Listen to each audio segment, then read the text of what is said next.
You are now listening to the Bayshore Community Church podcast. Our mission is to connect to God, connect to people, and to serve the community. Thank you for joining us today, and wherever you are listening, we hope that this message inspires you, encourages you, and transforms you. Our prayer is that this is just the beginning of a conversation between you and Jesus. Enjoy the message. We're just going to close in prayer, and there, I just went in a 1990s time warp.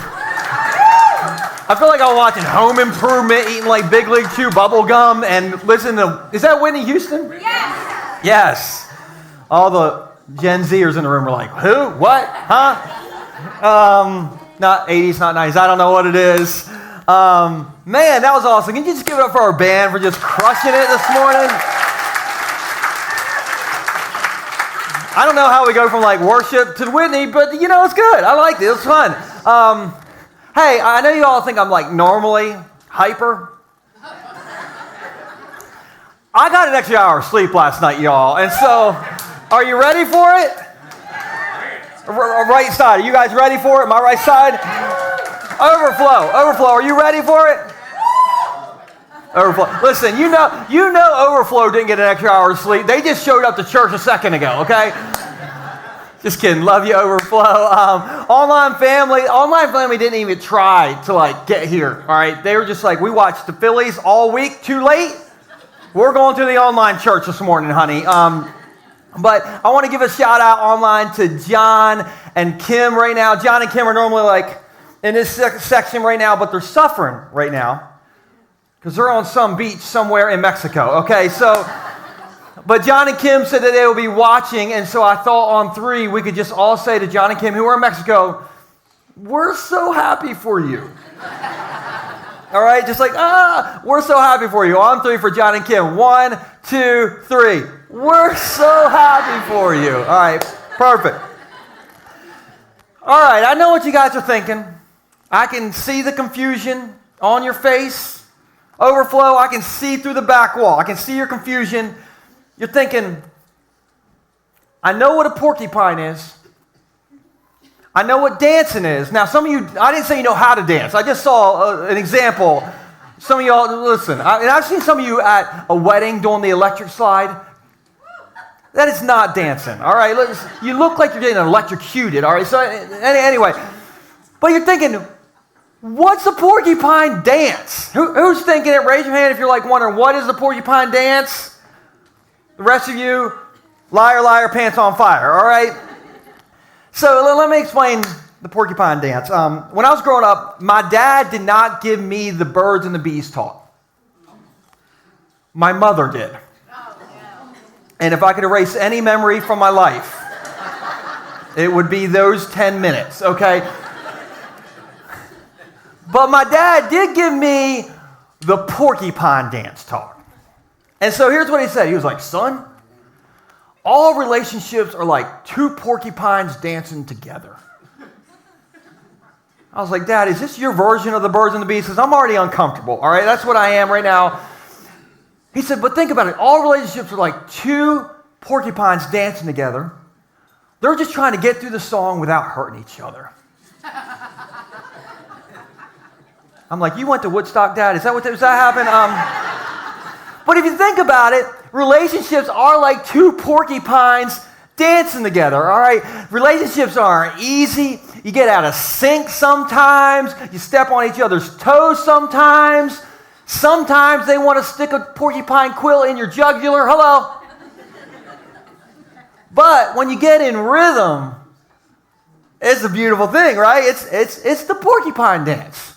It's the two-step and porcupine boogie, okay? Everybody say thanks, Dad. Thanks, Dad. Thanks, Dad, for the porcupine dance talk. And listen, relationships are confusing. You want to hear a couple examples about how confusing relationships can be? Okay, so a few weeks ago, Amy here sent me this text we'll put up on the screen. She sent me this picture. Now, by the way, Amy and I were texting back and forth because of something we're going to do in the last part of this series. So do not miss November 27th. If you miss, you're going to have serious FOMO, okay? But nothing that we're doing on November 27th has anything to do with these shoes. And so she sent me this picture, and I got my phone, and I showed my wife. I was like, do you think Amy thinks I need new shoes? You think she's judging my current sneaker preacher situation? Long story short, she meant to send this picture to her son, but she sent it to me by accident. But I was like, I like these shoes. I want to get these shoes. Like, look how nice they are. And I found out, she ended up telling me that she got them over here at Nike, and they're normally $130, but she got them for like around $40. And I'm like, praise the Lord, I need those shoes. And so I showed it to my wife. And so that week, one day, I was out running, just taking care of the temple. I was out running. And my wife calls me while I'm running. And she says, honey, I got out of work early. Do you want me to run by the Nike outlet and pick these shoes up for you? Now, I'm running and I'm answering the phone. I don't know if you've ever done this before. And so I'm about to die, all right? But I was like, you don't have to, but if you want to, that would be great. And then Stacy said, well, I don't really want to, but I will if you want me to. I'm thinking, you called me. You know what I'm saying? Like, you called me. And that, like, now you're not sure. And then so I was confused. I thought maybe I wasn't getting enough blood to my brain or something. I don't know what was going on. But Stacy, to her, she thought, well, I did want to, but you didn't sound very excited, so I lost my motivation. Guys, I didn't sound excited because I was on mile 4. I was about to die. Relationships are confused. That's the porcupine dance. And here's another example. A few weeks ago, Stacey got this new pair of glasses. And so she said to me, honey, do you like my glasses? Now, I'm not a rookie. This is a layup right here. And so I was like, babe, I love your glasses. I love you even more. You look beautiful. And then she said, they're big. Talking about the glasses, they're big. That's the style now. Do you think they're big?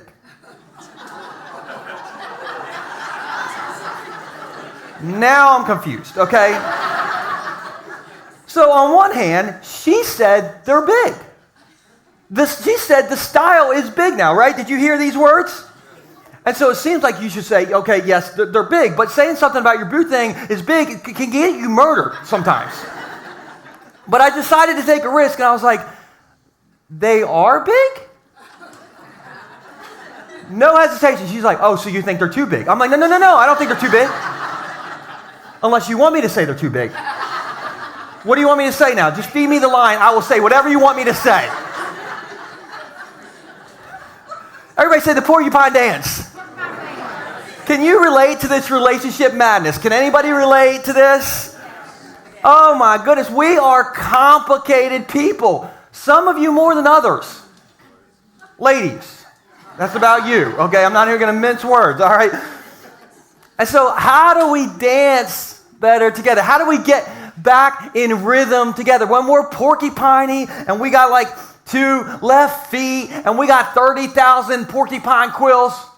By the way, the average porcupine has 30,000 quills, just in case Team Trivia asks you, okay?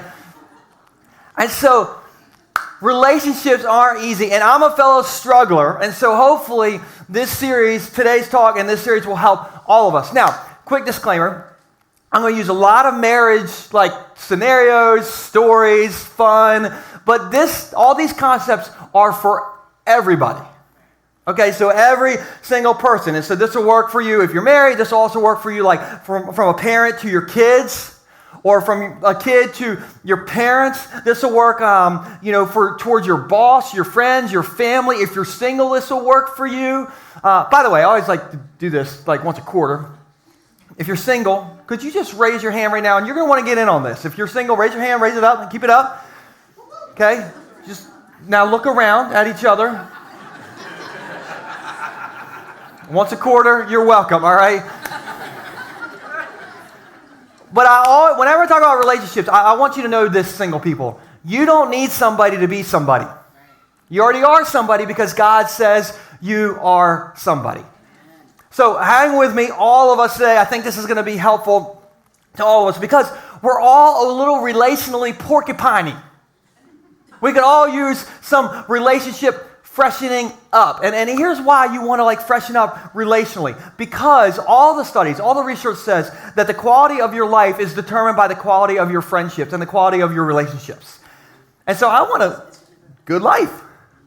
And I want to figure out how to get better at this whole relationship thing. Okay, so today, put on your dancing shoes. We're going to cut a rug together in the Porcupine dance. And this is for all of us. Now, I think if we're going to talk about relationships, maybe the best place to start is the first relationship in the Bible. Adam and Eve sitting in a tree. Kissing. Then up came a serpent like a water hose and said, Eve, why don't you eat one of those? A lot of Sunday school for me. Okay, anyway. But I want to rewind before Eve even shows up in the picture, okay? So the way the story goes is that God created Adam as the first man and puts Adam in the garden. And God is creating all this stuff. He's like, I'm going to put some water here. I'm going to put the sun there. I'm going to put a little lake over here. I'm going to put a little honey badger over here. I'm going to put a little pear tree over here. And he's doing all this stuff. And every time he makes something, he's like, oh, that's good. Oh, that's good. Oh, that sun is good. It's all good. Have you ever like done that when you've like done something good? You kind of tooted yourself up. Does anybody ever do this? Okay, this is me all day long. I'm an expert at like saying what I do is good. All right, so like this spring, I cleaned out our entire attic. And and the reason I cleaned out my attic is because, hi, my name is Joel, and I'm OCD. Hi, Joel. Okay, so I like put everything in containers. I have holiday sections. I have thoughtfully placed walkways. I threw a lot of my kids' stuff away. It was great, okay? And so I got the whole attic clean, and then I invited my whole family upstairs. It's like, guys, come here. Look at this. This is good, and I would like you to tell me how good you think it is now, okay? So did anybody do this? You're like, yeah, look, this is something good. And so that's God in the garden. He's like, this is good, this is good, this is good, all this stuff is good. And then I want to show you where we're going to be today. Genesis chapter 2, verse 18, which, by the way, if you don't have a Bible, not good, but we got good news for you. We give out these Bibles every single Sunday. They're out in the lobby where the coffee is, so just make sure you take one of those, get some coffee and a free Bible when you leave today. But in the meantime, just check out the screen. And so God's like, everything's good, it's good, it's good, it's good. Then the Lord God said, it is what? Not good. For the man to be alone. I will make a helper. Come on, ladies. Some of you just say, helper, that's the tip of the iceberg.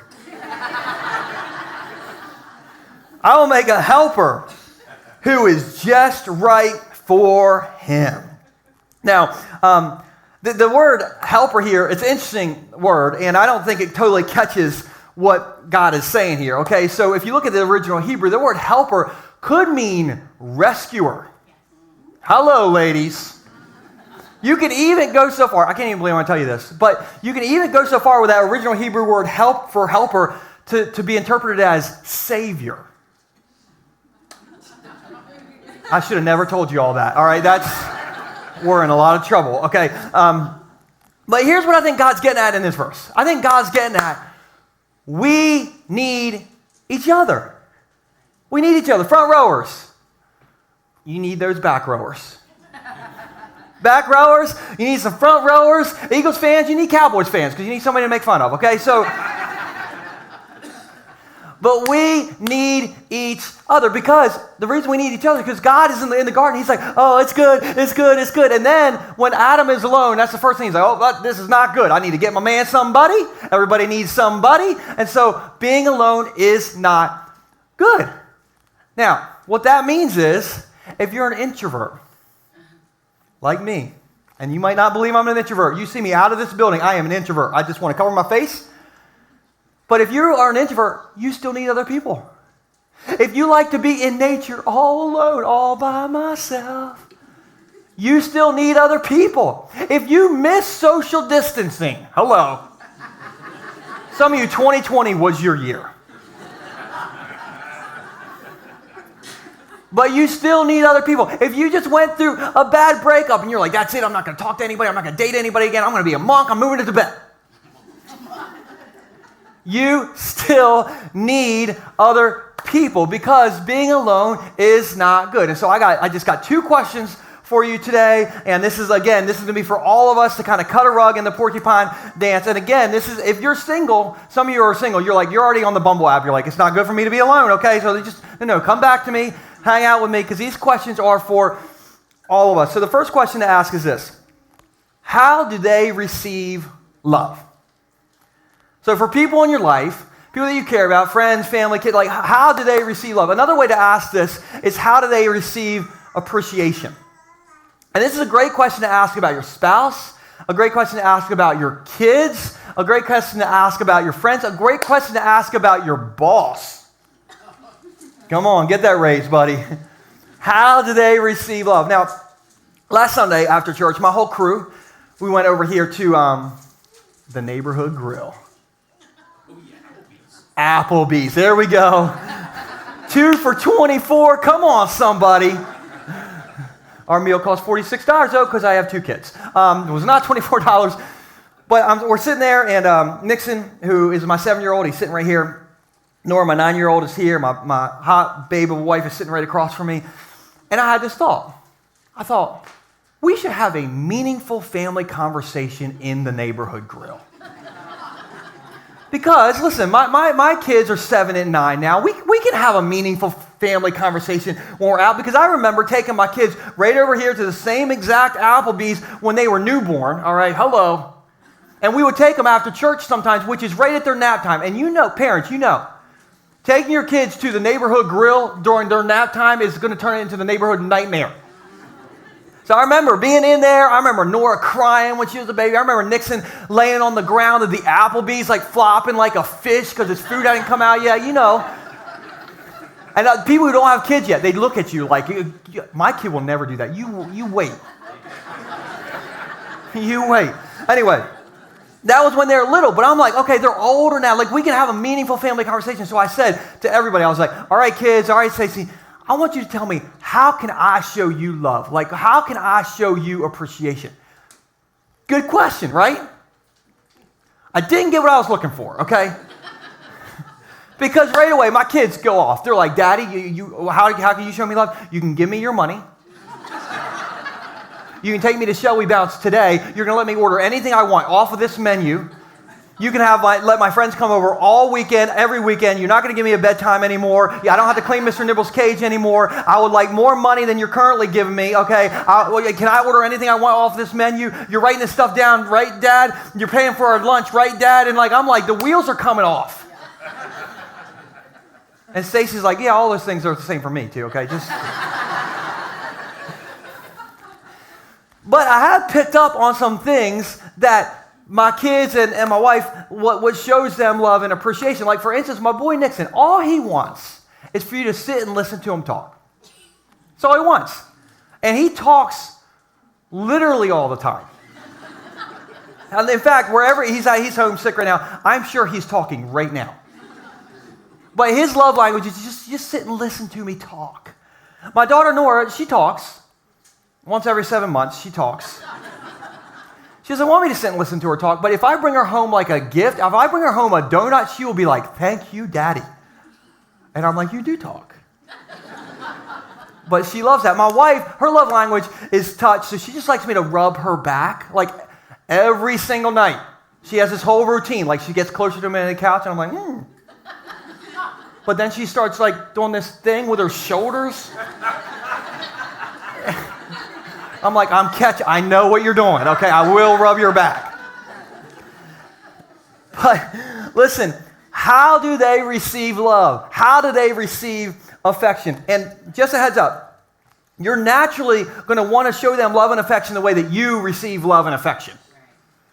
Okay, like that's what you're going to want to do. But listen, just because Nixon wants to cuddle and talk on the couch does not mean Pastor Joel wants to cuddle and touch, on the couch and talk on the couch. Okay, but if you clean my car, whoo. If you organize my attic, oh, come on. You get me Ravens season tickets, oh, I'm going to dance with somebody. Okay, but this is about how do they receive love? How do they receive affection? Come on, Porcupine dancers. All right, this is a good question to ask, and here's why. Because if you're constantly showing people love and affection the way that you want to receive it, then you're not going to get the reaction out of them that you're looking for. Like if I spend the hours cleaning the attic and then I call my entire family upstairs and I've cleaned out the attic, I got holiday sections, maybe I vacuumed the attic, don't worry about it if I did, okay, I'm OCD. But I could spend all this time and then I could bring the family up and be like, guys, look what I did. And they're just looking at it like, cool. We're going to go downstairs and mess up the rest of the house now, Dad, okay? And so, have you ever not gotten the reaction that you're looking for when you put effort into something? Has this ever happened to anybody? Yeah. Man, this kind of stuff happens. And then what happens is, then you start thinking, well, they don't appreciate me. Well, they don't care about me. They don't appreciate me. All right, they can pay for their own darn Applebee's. All right? I'm getting in somebody's business right now. But the hard truth is, that may not be how they receive love and affection. And so all that effort you're putting into showing them love and affection is maybe more for you than it is for them. Like Stacy's love language is not me cleaning the attic. That's my love language. Stacy would rather me just sit and talk to her on the couch and rub her back, which is weirdly harder for me than cleaning the entire attic. But after 19 years, I'm starting to figure some of this stuff out. And you should just know this. When a relationship starts, you can get by for a little while without knowing how they receive love and affection. Right? I'm at 19 years. I'm still figuring stuff out. But you know how at the beginning of a relationship, it's all about the feelings. You know? All you think is, oh, they're so hot. They're so thoughtful. And you're like, oh, the butterflies are flying. The butterflies. I have the butterflies. You have the butterflies. I have the butterflies. But eventually, the butterflies are going to die. Listen, every relationship starts out, you're running through the field to the sound of music, but eventually the soundtrack is Metallica, okay? So you're going to need to figure out, how do they receive love and affection when Metallica is playing? You know what I'm saying? And that takes commitment. Now, speaking of commitment, let's go back to the creation story. Adam was committed to Eve because Adam gives part of his side for Eve to even show up. A lot of times we think, oh no, Adam just gave her a rib, just like a little rib. No. If you look at the original Hebrew, all right, it means a side, or Adam gave a chunk for Eve to show up. Is that commitment? That is commitment. So let me show you what Adam says the first time he is not alone and he sees Eve. All right, verse 23. At last. Woo! At last, the man exclaimed, this one is bone from my bone. He's starting to rap or something. He's like, this is bone from my bone and flesh from my flesh. She will be called woman because she was taken from man. I don't think we even understand how psyched Adam was. I don't think we get it. Okay, listen. This is the first time Adam has ever seen another human being. And so Eve comes rocking up in the garden and she's naked. It's in the Bible, all right, so. But he sees Eve and he's like, whoa, man, there's something new in the garden today. I like it. And he's like, bone from my bone, flesh from my flesh. And then what he's saying is, I am committed to you. I gave my side for you. My side for you to be by my side. And so, listen, if you want to have a good relationship, you've got to be committed. And one of the best ways you can be committed in a relationship is to figure out, how do they receive love? How do they receive affection? And that's a great question. You can ask them directly, like, hey, to your wife, how do you receive love? How do you receive affection? Same for your husband. Same for your friends. Same for your kids. All right, and hopefully it'll work out better than my conversation at Applebee's. Now, I just want to say this to the guys in the room. Guys in the room, where are you? I see you, but just come on. Yeah, you're here. This can get tricky for us, because like if you go to your guy friends, you're like, hey, bro, how do you receive love?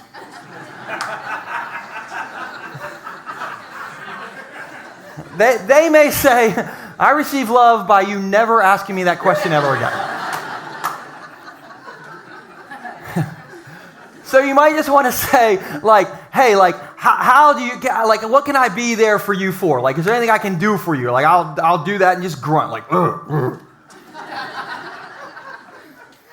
But I think this will help all of us, not just the guys. But there's a guy named Gary Chapman who came out with a book in the 90s called The 5 Love Languages. And if you were a Jesus follower in the 90s, you know about Gary Chapman, all right? And so we're going to put those 5 love languages on the screen real quick. And so if you want the Porcupine dance cliff notes, you need to take a picture of this right now or write this down. Because he came up with these 5 categories for how people receive love and appreciation, okay? And just a little heads up.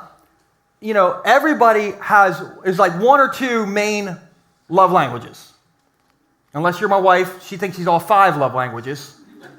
But you have 1 or 2 main love languages. So words of affirmation, just being positive about them. Acts of service, cleaning that garage, you know what I'm saying? Receiving gifts. Just some of you like gifts. I like gifts. Quality time, all right? That doesn't mean you're just in the same proximity. It's like quality time, put the phones down, and physical touch, and I'm not going to go into that. There are children in the room. So, but you want to be the king porcupine? You figure out how they receive love and appreciation. You find out their top 1 or 2 love and appreciation, categories, and you will get better Christmas presents. And I just want a 5% commission on whatever it is, all right? But I'm telling you, like, find us out about them. You can take a love language quiz online. You can go to Google, just look up the love language quiz, and then you just text it to the person. You're welcome. All right, so last question is this. First question is how do they receive love? Last question is this. Am I bringing my best self to the relationship? So to set this up, me and my wife, we started dating back in November 2003. Just let's figure out how long ago that was. That was so long ago that the iPhone wouldn't come out for another 4 years. Flip phones, buddy. Who remembers the flip phones? Oh, yeah. Listen, 2003, the number 1 song was In the Club by 50 Cent. And if you don't know that song, don't Google it, okay? If you do know it, stop thinking about it. You're in church, people. But we started dating in November 2003, just a couple weeks before my 21st birthday. All right, so 21st birthday, mine was wild. Say, in that song "In the Club," they had nothing on my 21st birthday. All right, my 21st birthday. You want to hear about it? Yeah, I didn't go to the club. I went to work. That's as wild as it got for me. That's it. I just went to work because my love language is to be as unexciting as possible. But I went to work all day, and then Stacey and I had just been dating for a couple of weeks, and so I went straight to her house afterwards because she said she had made me a cake. First cake she had ever made anybody. I'm like, take that, ex-boyfriends. So she had, gone to the store, got the cake box and all that stuff, and so this is at the beginning of our relationship. The butterflies are flying. We're listening to the sound of music. There is no Metallica at all. And so I get to her house. I can smell the cake outside the house. I'm like, woo, okay. And so I go and knock on the door, and Stacy doesn't come. Her dad comes. Now, I just started to know Stacy's dad, Jay, and at this point, I was very afraid of him. Because the only thing I knew about him is he had FBI most wanted posters all over his garage that was also filled with taxidermy. So I was pretty sure he wanted to kill me. And so I had this thought. I'm like, oh no. What if Stacy's not here? It's just me and her dad. So anyway, he answers the door and I'm like, hey, Mr. J, is Stacy here? Or we could just hang out and you could show me your taxidermy collection again. I'll fear for my life.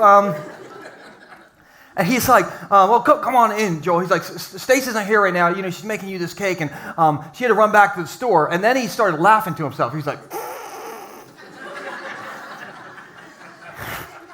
I was like, I've never seen this side of you. And he's like, and he said, Stacy had to run back to the store because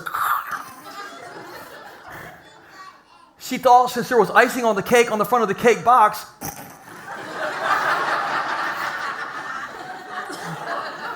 she thought there was icing in the box. It's her first cake. That was when me and Jay bonded, okay, right there.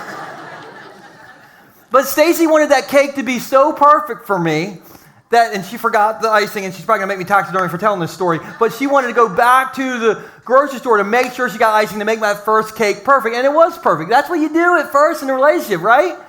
I remember our first Valentine's Day, and I think we got a picture from our first Valentine's Day right here.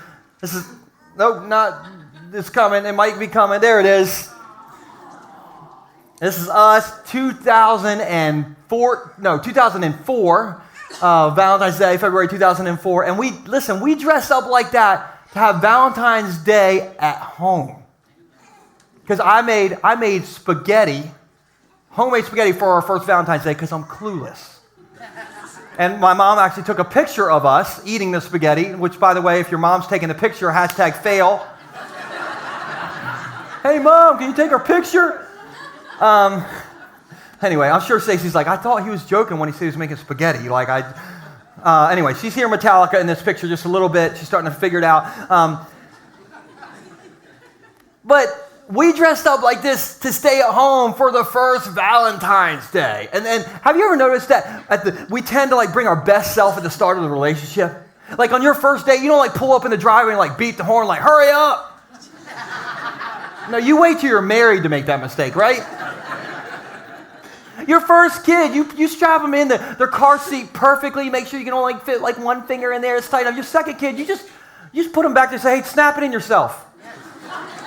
If you don't know how to, just tie it around your arm if you don't know. I don't know. It doesn't matter. Your first girls trip. Maybe you go on a first with a new group of girls. Okay, the first girls trip, you barely gossip about Becky, right? But the second girls trip, you're throwing Becky under the bus, okay? You're running over Becky because we tend to put our best foot forward at the beginning of the relationship, which is why if you're dating right now, number one, you should still put God first in your life, especially if you're dating right now. And number two, give the relationship lots of time. All the married people go, Give it lots of time. Here's why you want to give it a lot of time. You want to figure out who they are. You want to be able to figure out how to answer questions like, how do they treat their parents? How do they handle stress? How do they handle money? Hello. What are their values? Do they share the TV remote? Now we're getting somewhere, right? I heard this guy say one time, he said, never marry somebody until you see how they react when the Wi-Fi goes down.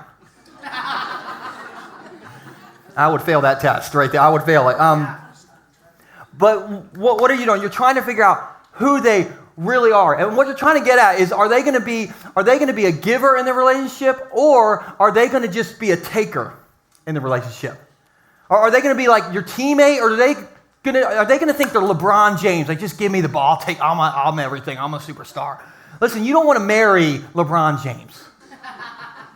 I mean, you might want to marry the LeBron James because he's got a lot of money, but in general, he's married, people, so get your head right. But you want to marry a teammate, somebody who's a giver and not just somebody who is a taker. And it takes time to see who they really are. And if you're going to bring your best self, you're going to want them to bring their best self, right? Yeah, okay, all right. Yeah, so we want them to bring their best self. And so back to all relationships, not just if you're dating.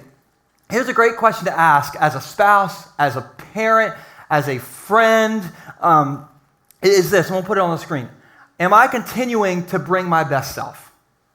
Am I continuing to bring my best self? Because after you've been married for a while, after you've been a parent for a while, after you've been friends for a while, porcupines, we like to get in the lazy boy chair, am I right? And so are you continuing to bring your best self? When was the last time you planned a date? When was the last time, you called just to check in? When was the last time you didn't say exactly what you were thinking? Hello. Another great question to ask is, what's it like to be on the other side of me? What's it like to be married to me? If I had a mic, I would go, drop that thing. And so the reason we want to know what it's like to be on the other side of us is because a lot of times we're just thinking about, well, they didn't do this, and they don't read my signals, and they're not texting me back, and I saw it says delivered, so they got the message, okay? But what are we really like? What's it like to be on the other side of us? I'm going to end with this. Does anybody else's kids steal their phone all day, every day? Is it just the pastor's kids? Okay, Nate's kid. Okay, listen, and at this point in my life, my kids are 7 and 9, nothing is mine anymore. My phone's not mine, my garage isn't mine, even the toilets in my house are not mine, okay? They just leave things in there, okay? So it's just, nothing is mine anymore. The only thing that's mine are the bills. They're like, you take care of that, Dad, and then, we want everything else, okay? So my kids take my phone all the time, and they take 975 selfies of themselves, all identical selfies. They take videos of themselves, and in the videos, no lie, they'll be like, thank you for watching my YouTube channel. Yep. Hit the like button, smash that subscribe button. I'm like, no, this is going on my phone, kids. This is not YouTube. This is my phone. Anyway, so I found some pictures my kids have recently taken on my phone, and so we'll start cycling through some of this. Here's one that Nixon took right here. Okay, this is the message, son. Here's one Nora took, and she's just extreme close-ups, always. And this was one of 90 that looked exactly the same. Here's another one I just found on my phone that my kids took. I'm like, you have no respect for your father, kids. This week they made a mini movie. Here's just a quick clip of the mini movie that they made.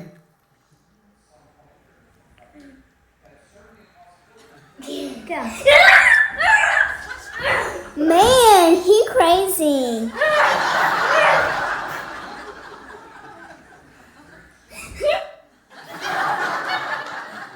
This is what I find on my phone, okay? Does this happen to any other parents? You just find random stuff all over your phone. So I was running out of memory the other day, so I'm going through trying to delete some of the videos that they think are going up to YouTube and all this stuff, and so I found this video on my phone that my kids had, or Nixon had filmed of me, and I didn't know he was filming me. And so I'm like, oh, this would be cool, kind of see me. And so I'm it's behind the scenes. Nixon is filming it. He's kind of in my blind side, so I don't know he's filming it. And so I'm in the kitchen just cutting up chicken, and I'm like, oh, look at me, taking care of my family, providing food for them. Okay, so I was like, this is starting out good. And then Nora walked into the frame, and I'm like, girl, you need to get your baby dolls. I've been asking you all day to get your baby dolls. They're all over the house. I'm going to get rid of all the toys. I'm like, I watched it. I'm like, I didn't sound like that. That wasn't the tone I used. I think these kids are editing videos. Stacy, I think the kids are into video editing now. I didn't think that's what I sounded like. And so, you want to see the video? You want to see it? Yeah, I'm not showing it to you. I deleted it. Never going to. You already know enough bad stuff about me.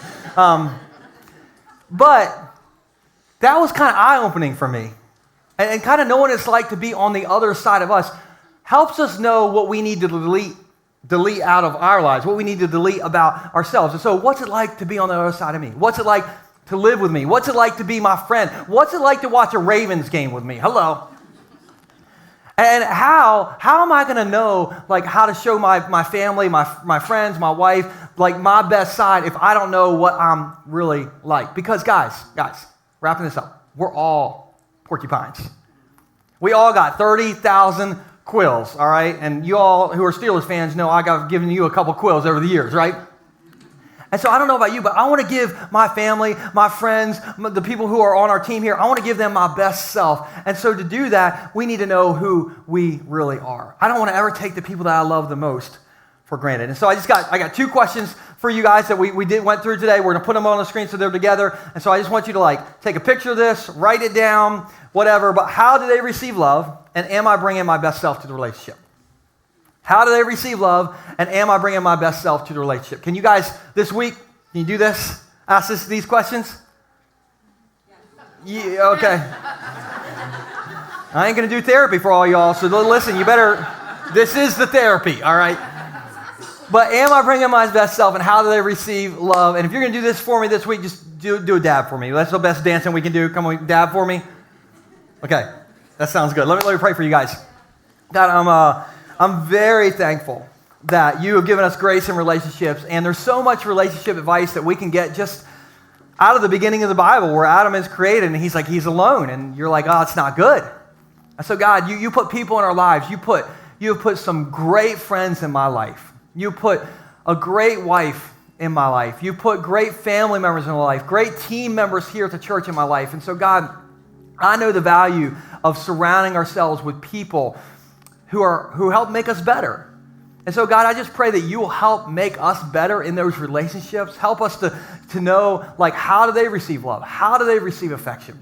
And how to apply that in a relationship, because that will make relationships so much better. And God, help us to know, or help us to bring our best foot forward, because it's so easy to kind of get, just chill out and just get used to a relationship and not continue to bring our best self. And so, God, help us to bring our best self. Help our relationships, all of them, whether it's a romantic relationship, a friendship, a relationship between a mom and a dad and a mom. And so, God, help us in all of our relationships. And we're thankful for the grace you give us. In Jesus' name, amen. Thank you so much for joining us on the Bayshore podcast. I want to encourage you to take this message you just received and allow it to go deep into your soul and let Jesus do the deep work that only he can do.